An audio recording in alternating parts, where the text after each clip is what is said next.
মা বলছি যে আজ রাত্রিরে কি রান্না করব? আজকে কিছু রান্না করতে হবে না, ও পাড়ায় হরিনাম সংকীর্তন হচ্ছে, ওখানে কেশরি হবে, আমরা সবাই মিলে গিয়ে কেশরি খাবো, ঠাকুরের প্রসাদ।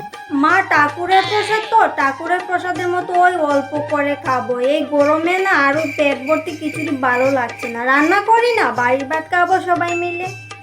বাবা, জীবনে দিন দিন উন্নতি হচ্ছে, ঠাকুরের প্রসাদ খাবে, ঠাকুরের ভোগ খাবে, তাতে আবার আমার গরম, আমার এই, আমার সেই, আমার তেই, যত অজুহাত। ঠাকুরের প্রতি কোনো ভক্তি নেই, কোনো শ্রদ্ধা নেই, এদের কি হবে? এরা নরকে যাবে, এদের নরকে আর জায়গা হবে না। ঠিক আছে ঠিক আছে, রান্না করবো না। A few moments later. মাসিমা, হরিনামের ছাদা এই মাত্র 5 টাকা।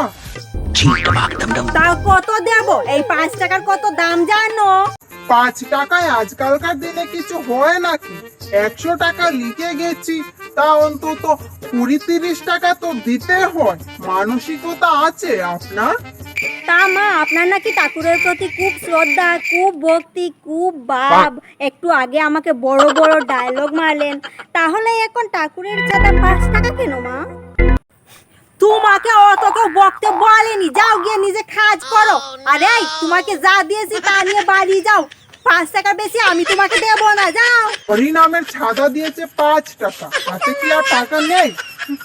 যদি 100 টাকা লিখে রাখে তাহলে তো আপনার 500 টাকা দেওয়া উচিত।